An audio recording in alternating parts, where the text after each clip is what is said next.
तेलंगाना देखिए न्यूज़ में आप तमाम के खैर मकदम में बढ़ते हैं खबर की जानिब। साबिका रियासती वज़ीर हरीश राव ने आज साबिका सीएम केसीआर को याद किया। इस मौके पर गुज़िश्ता के 10 सालों के किए गए कारनामा का उन्होंने तस्करा किया। बताया गया कि हरीश राव आज तेलंगाना क्रिकेट चैम्पियन ट्रॉफी में की एक तकरीब में मौके पर बात की। ये बीआरएस लीडर माधवन नरसिंह राव की जानिब से तेलंगाना के शुहदा के लिए तुर्गयांजाल रंगारेड्डी डिस्ट्रिक्ट में इसका इनेकाद किया गया था। इस मौके पर उन्होंने बीआरएस पार्टी की जानिब से हुकूमत के सुनहरे दौर को भी याद किया और इस मौके पर मौजूदा सीएम रेवंत रेड्डी को तनकीद का निशाना भी बनाया। अगर अभी तक आपने चैनल को सब्सक्राइब नहीं किया तो फौरी कर लें। आलमी मुल्की रियासती मुकामी खबरों के लिए देखते रहिए आपका अपना चैनल तेलंगाना दक्कन न्यूज़।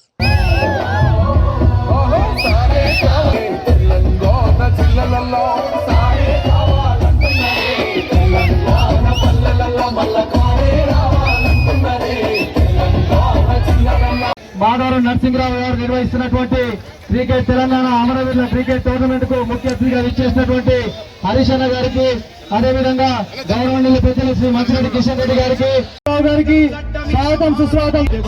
గత 8 సంవత్సరాల తెలంగాణ పులిబిడ్డ హరీష్ అన్న గారికి స్వాగతం సుస్వాగతం తెలియజేస్తా ఉన్నాం. అదే మ్యాచ్ ఆదిత్య విన్నర్స్ ట్రోఫీకి రన్నర్ స్పాన్సర్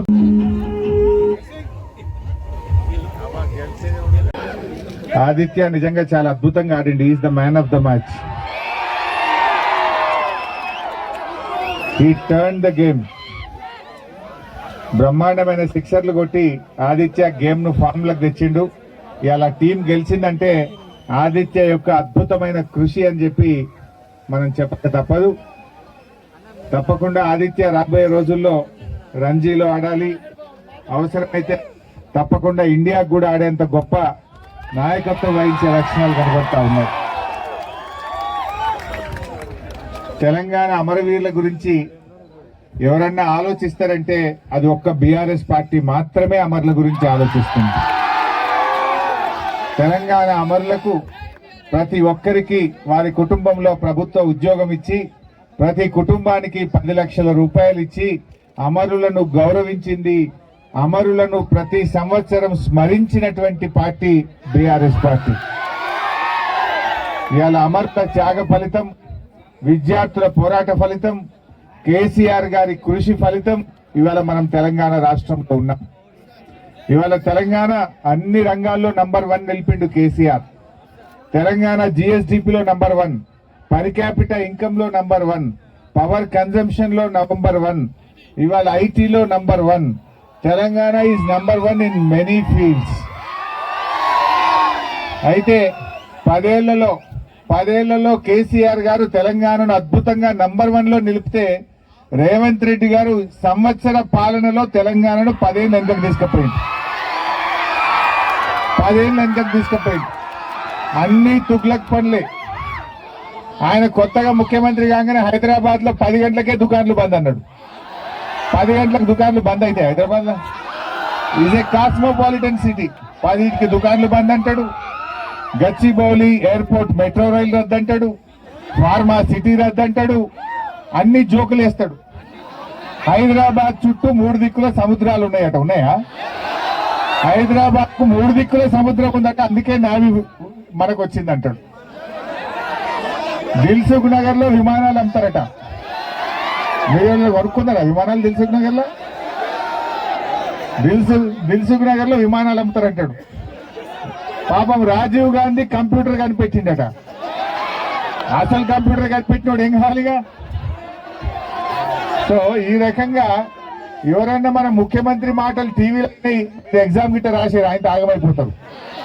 ముఖ్యమంత్రి కదా ఆయన చెప్పిండని నమ్మి మీరు ఇట ఎగ్జామ్ రాస్తే ఆయన తాగమైపోతారు. పుస్తకంలో చదివింది రాయింది. ఈ రకంగా మన రాష్ట్రం యొక్క పరువు తీస్తున్నాడు ముఖ్యమంత్రి గారు. అయితే ఇవాళ గెలిచిన టీమే కాదు, ఓడిపోయిన టీం కూడా చాలా బాగా ఫైట్ చేసినారు. ఆల్మోస్ట్ 40 టీంలు ఇక్కడ పార్టిసిపేట్ చేసినట్టు నేను నర్సింగ్ చెప్తే విన్నాను. అయితే గెలుపు ఓటములు అనేది చాలా సహజం. ఓడిపోయినంత మాత్రాన బాధపడాల్సిన అవసరం లేదు. మీరు భవిష్యత్తులో మళ్ళీ గెలుపు కోసం ప్రయత్నం చేయాలి. మా పాత రోజుల్లో మేము మీ ఏజ్ లో ఉన్నప్పుడు మీ వయసులో ఉన్నప్పుడు ఒక్కసారి కపిల్ దేవ్ వరల్డ్ కప్ గెలిపించిండు మనకు. ఆ తర్వాత క్రికెట్ అంటే అయితే వెస్టిండీస్ లేకపోతే ఆస్ట్రేలియా, వరల్డ్ కప్ అంటే అయితే వెస్టిండీస్ గెలుస్తుందా ఆస్ట్రేలియా గెలుస్తుందా అందరూ. కానీ ఇప్పుడు ఏమైపోయింది, ఈరోజు విద్యార్థులందరికీ 5 లక్షల భరోసా కార్డు ఇస్తానని వచ్చిందా ఎవరికన్నా? సంవత్సరంలోగా 2 లక్షల ఉద్యోగాలు అన్నాడు, వచ్చినా ఎవరికన్నా? మహిళలందరికీ 2500 అన్నాడు, మీ అమ్మకే గాని మీ అక్కకి గాని వచ్చిందా? అంతేకాదు వృద్ధులకు వితంతువులకు 4000 పెన్షన్ అన్నాడు, వచ్చిందా ఎవరికన్నా? అంటే 6 గ్యారంటీల అమలులో రేవంత్ రెడ్డి డకౌట్ అయిండు, డకౌట్. 6 గ్యారంటీలో ఏం అమలు చేయలే, రైతులకు రుణమాఫీ చేయలే, రైతులకు 15,000 రైతు భరోసా